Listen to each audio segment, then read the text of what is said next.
Welcome back to Rescue Bots Academy. Today we're taking a look at Episode 7, The Bot Who Cried Rescue. We start off with the recruits working on various jobs when a practice alarm goes off. How do they know it's a practice one and not a real one?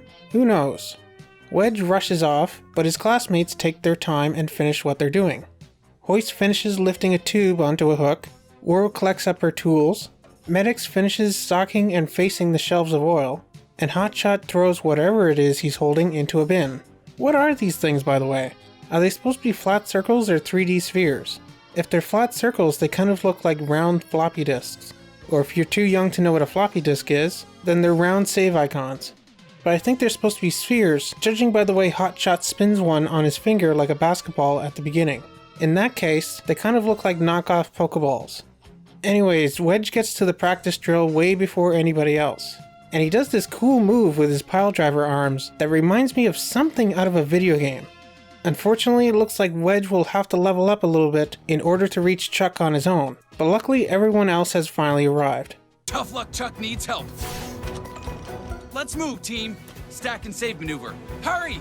What? Okay, so they actually did it. I made fun of it in the first episode, but they actually used Wedge's stacking in a rescue mission. Granted, it was the recruits themselves forming the human, or shall I say Cybertronian ladder to save Tough Luck Chuck, but still, bravo. I didn't think they'd ever actually do it. Well, Heatwave has been timing their response times, and he says there's room for improvement. But we still totally rocked that rescue, right? I mean, look how happy Chuck is.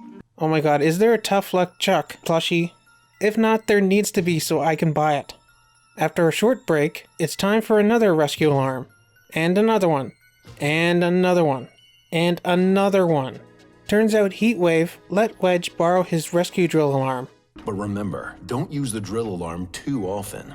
The idea is to practice, not wear everyone out. Advice which Wedge ignores, and then proceeds to drill his fellow recruits again and again and again and again, until they're all too tired to care.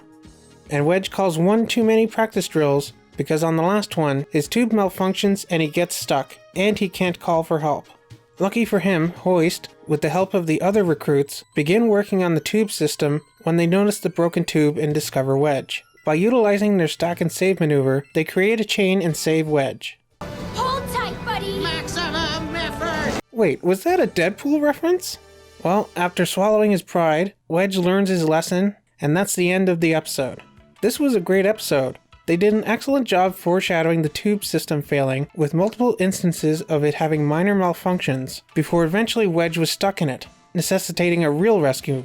And I like how if it wasn't for Wedge's constant drilling, which kept preventing Hoist from completing his maintenance work on the tube system, then Wedge wouldn't have gotten stuck in the first place. Also, as a total aside, I noticed in the background at the beginning that in amongst all the, what I'm assuming are tools mounted on the wall, is what looks like a double fret guitar. So question is, if that is a guitar, which one of the rescue bots do you think plays it? Let me know what you thought of this episode, The Bot Who Cried Rescue, down in the comments. And I'll see you here for the next episode, Mount Bot More.